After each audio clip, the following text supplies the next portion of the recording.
Well, hello everyone, my name is Nick, and today we're going to discuss what are my latest houseplant obsessions. So this is less of like a my favorite houseplants video and more of just a couple of plants that have been really catching my eye as of late, and maybe down the line would be considered my favorite houseplants, but they still have to earn their spot there. But they've been definitely on the come up as of late. So the first one I want to talk about today, there are 6 that we're going to talk about today. I'm going to talk about this because I feel like this is what kind of inspired today's video, because this just sits next to me at my desk inside a glass cloche, and it is just such a freaking vibe. So this is my Biophytum sensitivum, and this is commonly referred to as the little tree plant. And I believe where this plant grows, it is a weed. But from the look of this houseplant when I first got it, which I got it back when I did like the online shopping with me video on logis.com, and this was like $10. So I was like, let's give it a go. What's the worst that can happen? It's only $10. You know, today's plant market, $10 is a freaking steal. So I got it and I was like, this looks a lot like a button fern, which are very difficult houseplants to grow in my experience. So I was like, let me just put this inside a glass cloche to try to keep the humidity up. We have Muffin coming in to say hello. Sweetie can always use a quick kitty pause. Oh, I guess that's kind of a pun there, but you know what I meant. Anyway, back to the Biophytum. So I've just been really enjoying this. I was expecting it to die on me pretty quickly because, like I said, it looks like a weed, but this thing has just been flourishing, and I just love the way it looks. It's so lush. It 100% gives me like that, just like weed plant, like the way it just literally is a weed technically in its environment that it grows. So this thing has just been something I've been really appreciating. It's been getting like seed pods every now and again, so perhaps I'm going to be having more of these, only time will tell, but just such a lush houseplant, super inexpensive, definitely one that doesn't get a lot of attention, and that's probably why I've been just loving it lately. You can see the way that these new leaves are growing and they just look so like limp, and like they're practically curling up and dying, but that's honestly just the way that they look when they come in. It's really been enjoying the humidity inside the glass cloche. I don't think I'm ever going to remove it from it, unless it gets too big. We might have to, but anyway, in due time we will get there. But I just really appreciate this thing right now. Every time sitting at my desk, it's just right there in the glass cloche, and it just looks fantastic, and I'm always just so excited about it. And this is a rather new one for me. I've been really feeling this. This is an Anthurium polystichum.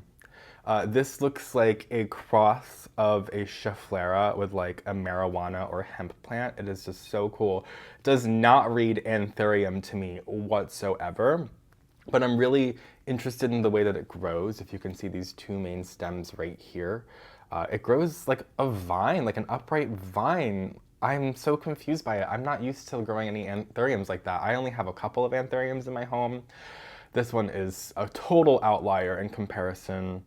Really does read like a schefflera, just the way that the leaves are. So I have been really having a soft spot for my scheffleras because Schefflera actinophylla nova has been one of my favorite houseplants for a couple years now. So anything that gives off that kind of schefflera vibe, I'm all here for it. But just the fact that this is an anthurium, even more to love about it. And it's in bloom right now, which, not that it's the most impressive flower, but it's still interesting to see. You can see if I pull this back, you can see where the spadix is, and then this is kind of just like the part that's covering it. I don't know the terminology. This is just a really cool anthurium. I really had to give it a go. This is from Steve's Leaves. It's just super lush. Never have seen this before, and was like, I think I'm gonna give it a grow. I don't know exactly how to care for this anthurium. It is rather new to me. I've only had it for about 2 weeks now, but I am feeling confident that if I can grow some other anthuriums in my home, I will be able to grow this one. But sometimes it does take a little bit of trial and error. But I've never quite like killed an anthurium. They just have, there's a couple that have been on the fritz and I have to bring them back to life. So I feel confident that I'll be able to take care of it, but it's definitely going to be a learning process, especially because it's just such a different anthurium in comparison to many of the other ones that I grow in my home. And this is a rather common houseplant, but this thing has just been, it's been holding my heart lately. This is my rabbit's foot fern. It's a Davallia, like fajeensis, I don't know exactly, but I have tried growing a rabbit's foot fern many times. I really love ferns. I gave a lot of ferns a chance back when I first got into indoor gardening because, you know, everyone has to give a fern a try. It's such a classic houseplant. And I killed them all. And it was very disheartening. And I feel like I was really put off from ferns. I didn't even really like purchasing that many back when I worked at the houseplant store, except for ones that I considered to be more hardy. And I had like mixed feelings about rabbit's foot ferns because I've always heard them to be more hardy ferns, but every time I would try them, they just didn't perform the way that I expected. But this one, I've only had this one for maybe like 3 or 4 months now, so it's still decently fresh for me. In fact, I did a video about how to make this in my houseplant tips and tricks series with one of these wood slats. I think these are more primarily used for orchids, but I just love the way that they look with a fern on it. So I think it's practically an art piece itself, and that's kind of why I'm a little bit more obsessed with this plant lately, because it's just so nice to have a different way to display your houseplants. The way I just had this hanging up on the wall, all I had to do was nail a nail on my wall. I'm sure you could do something even less invasive to the property, but hung this up. It's something I just take off the wall like every 4 or 5 days and give it a water. I need to give it a watering right now because this moss is dry, but it's just super easy to care for in the sense that I just know every couple of days I have to pull it off the wall. It's there reminding me constantly versus when I've tried growing rabbit's foot ferns in the past and I have them like on a shelf or something and they stay dry for a couple days too long and then they start to wither away. In fact, there is a little bit of dried up, you know, fronds on this. I'm not perfect at taking care of this, but just the fact that it's grown a decent amount for me and hasn't withered away completely is really just having me feel a little more confident. And I've been experimenting more with ferns over the last couple of months, and I can tell that it's a group of houseplants that I'm going to be bringing a lot more into my home as I see fit / as I have the space become available, because I just really do not have that much space. But when I'm able to grow them like this, I didn't have space for this prior, but then I just found a space on the wall, just an open spot where this would fit, and the more the merrier, you know what I mean? Plus I can use some more wall art, and I've promised my friends that I won't get any more wall art that has like plants in it because I have too many plants. So this is like my compromise, you know what I mean? I know I can get whatever art I want, but I do have a lot of plant art, so I do need to branch out a little bit more. They are absolutely right. I talked about this one recently in like a repotting video, but I feel like I didn't really talk about it. I just repotted it. So this is my Begonia natunaensis, and I've, along with ferns, have been getting a little bit more acquainted with begonias in the last year or two. I mean, I guess I've been growing a couple begonias for a long time, but I've been gaining the bulk of my collection of begonias, and I would say in like the last year and a half. And this is one that I got from Steve's Leaves. I feel like every year I do a Steve's Leaves unboxing, and I feel like I always get like at least one begonia from them, and those are the ones I end up bringing into my home because I'm not normally going out to the store and picking up begonias. Also, Steve's Leaves has just like such an incredible variety of begonias, a lot that you are not going to see in local houseplant stores. Usually they just have Rex begonias in local houseplant stores, which, while absolutely gorgeous, I just stray away from a little bit more because I know them to be a little bit more difficult, and plants that I would succeed with more when I will grow them in my outdoor space that was heavily shaded in my old home, not something that I can really grow very well in the standard conditions that I have in my home here. But part of the reason that I'm rambling about that is because this is kind of defying all of those things. I got this in the mail like 8 months ago. I don't know exactly how many, and it was, you know, small. The leaves, you can see some of the older leaves right here. Some of them are starting to turn yellow and fall away, probably because I did repot this, you know, within the month, and it's still acclimating a little bit. But it took its time putting off some nicer leaves. I did have it inside a glass cloche in a plastic bag, but now I have it growing outside the glass cloche, and it's like 15 feet away from my windows, practically hidden away in like a corner, and it's still putting off these gorgeous, lush leaves. The leaf shape is just like killing me, the way it's just like round, kind of like lily pads, and just the way it just really holds its shape up here instead of like divoting in like the way that most plants have like a sinus that kind of works its way down to the petioles. So I'm just really falling head over heels for this. It's inspiring me, just like my rabbit's foot fern. This is inspiring me to try out more begonias. So hopefully we will succeed a little bit more. But this is a great example of just a houseplant that you don't have to pay a lot of money for. I think this was available on their website for like $15 to $20, and it's just stellar. Like, this is just such an incredible looking houseplant. I'm surprised this thing isn't more popular or worth more money because it is just so enigmatic with that foliage. It really is something to behold. Sorry, my cat is going into my equipment bag and starting to play with my materials, so one moment. Oh, Muffin, you don't play with that, but come say hello once again. She is so sweet. I love the way she just knows that she's on camera and she just kind of lets me hold her. She does not like being held. But for some reason, when I'm sitting here in front of the camera, it's like she knows and she's just like, I'm cool with it. All right, so we have two more to talk about today. Let's talk about this one. So this is what I purchased as a Peperomia turboensis. I think somebody or a couple people might have commented on my video where I featured this, which was another video in my houseplant tips and tricks catalog, if you are curious about how to care for Peperomia plants. But I mentioned that this was a Peperomia turboensis because that's what the tag said when I purchased at the store.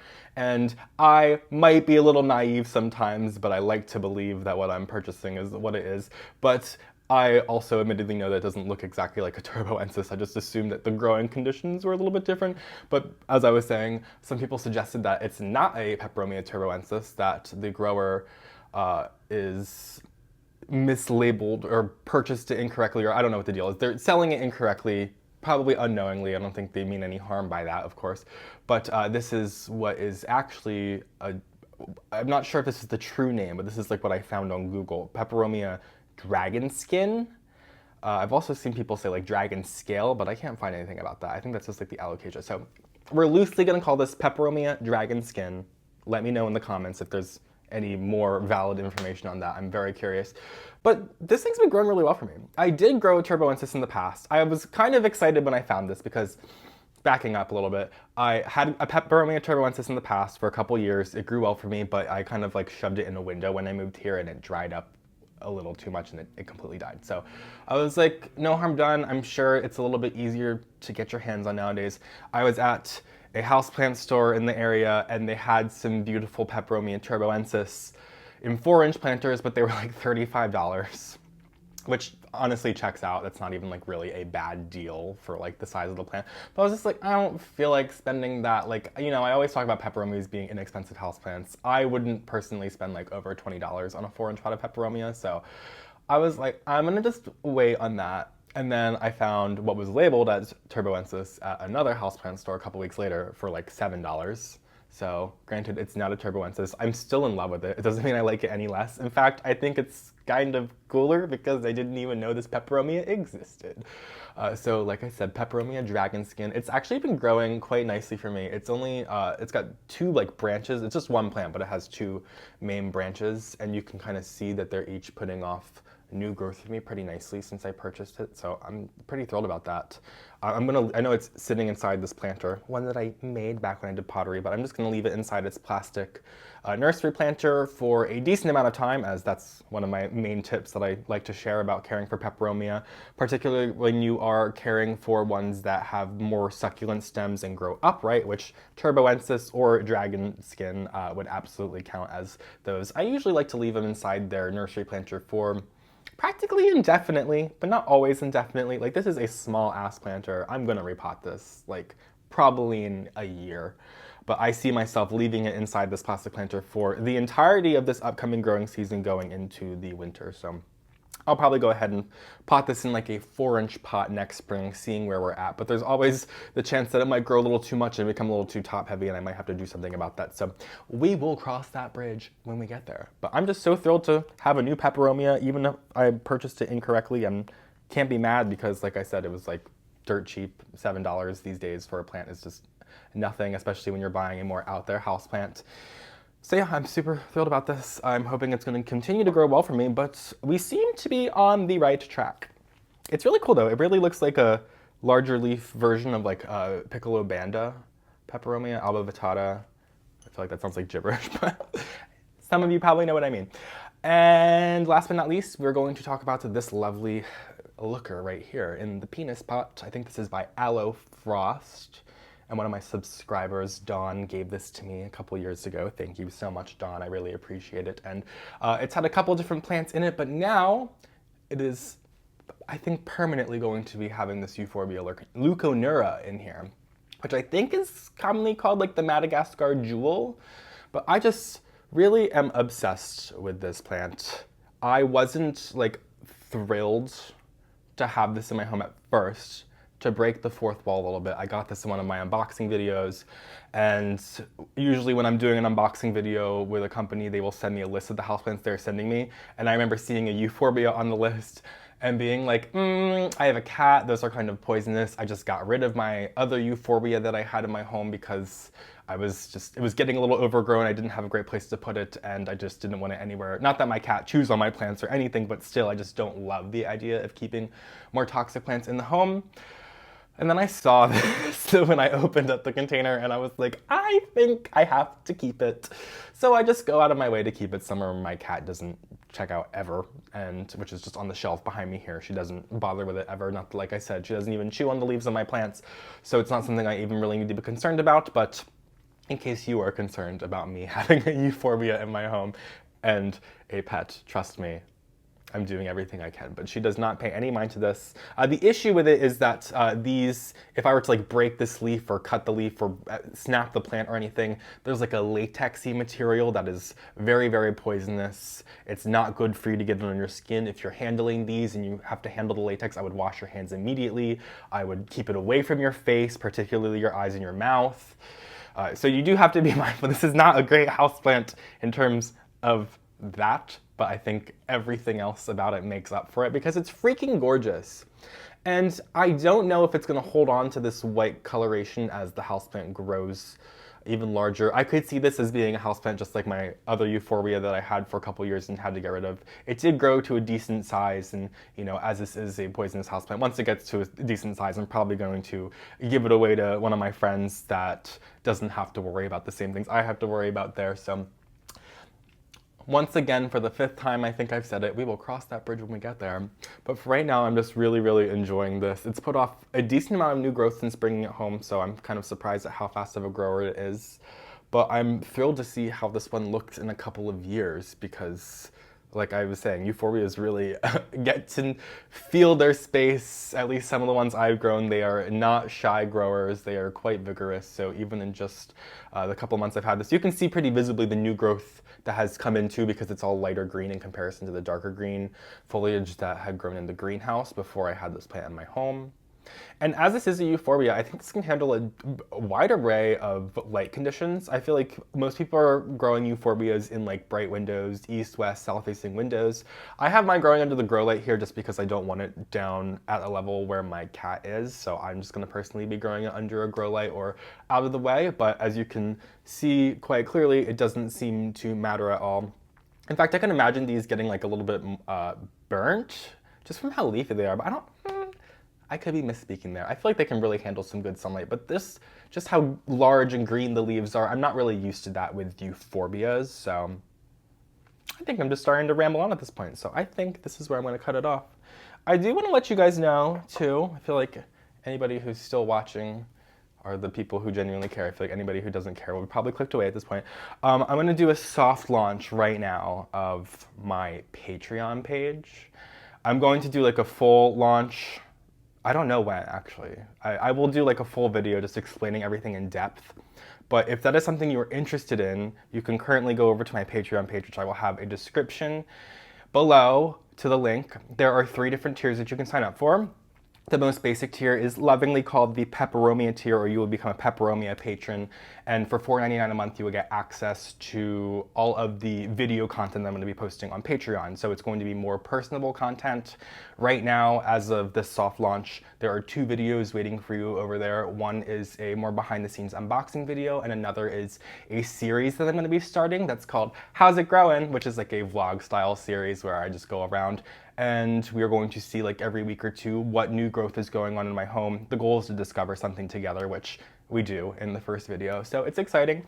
And there is 2 more tiers on top of that. You can sign up for $8.99 a month to be an Anthurium patron, which not only gives you access to the video content, but also discussion posts and polls that you can vote on for different things. There are no polls yet. I haven't really figured out what exactly, but There's going to be polls, okay?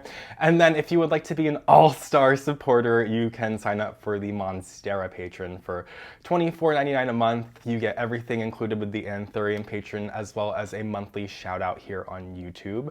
So if you would like a shout out before the end of the month, you can sign up to be a Monstera patron. But like I said, I'm going to do like a full formal launch in the near future, but for right now, everything is set up, ready to go. So I just wanted to let any of you know who are possibly interested in joining immediately at the start that things are ready to go. And I'm really excited to see you guys over on Patreon. I should be clear that I'm not going to be posting any less content here on YouTube. It's just going to be extra, more personable content, giving me an option to get to know some of you a little bit more, which I'm really excited about. So yeah, I'm super thrilled. So we'll talk more about this when I do the full launch video, but like I said, everything is ready to go.